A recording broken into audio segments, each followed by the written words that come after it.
आंनि थै लाना सुजुनाय नोंनि सिमां सिरिना थानाय बिबारफोरखौ नंखायैनो खनखांदोंमोन आं मानोना आं गंग्लायनाय समाव जेन' नों लामा बारलांनो खाबु मोनो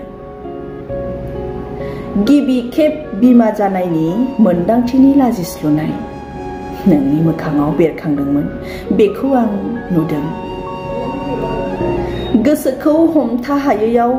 उनथिंनिफ्राय नायखोमा हरदोंमोन मानोना कलेजाव फरायनाय समनि मुहिनां आंनि सनामोन नों आंनि खन्थाइनि सन्दफोरखौ नों बुजियो गोबाङानो बुजिया नों बुजियोखायनोथ' मोननो लुबैदोंमोन नोंखौ नोंबो मिथिगौ आं दि नोंखौ उनफिनबा नायहरगोन नाथाय सिगांजों रायदावनाय नङा आंनि सिगांजों समायना सिख्ला थाबायोब्ला आंनि मेगन होथेनाय फारनै आखायाव दा गुबुननि आसान जरा आंनि मेगना होथेनायैनो थालांबाय आंखौ मोननो थानसालियाव थेख्रायनाय नोंनि खाफालाव आंनि मुंनि थै बोहैदोंमोन नाथाय दा सिन्दुरा गुबुननिसो जाबाय आंनि थै लाना नों गुबुननि थाखायसो थांनानै थानांबाय खुलुमबाय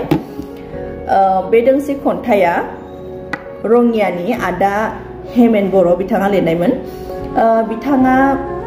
बे बुहुमनिफ्राय जायखारलांबाय बिथाङा रुंसारि जाबाय बिथाङा जेब्ला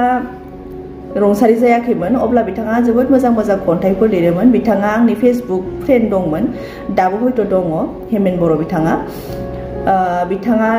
रुंसारि जायैनि सिगां लिरनाय नैबे दोंसे खन्थाइखौ आं जोबोद मोजां मोनो बेनिखायनो आं दिनै बे खन्थाइखौ नोंथांमोननि सेराव बावहरबाय आसा खालामो नोंथांमोना खन्थाइखौ खोनासंनानै मोजां मोनगोन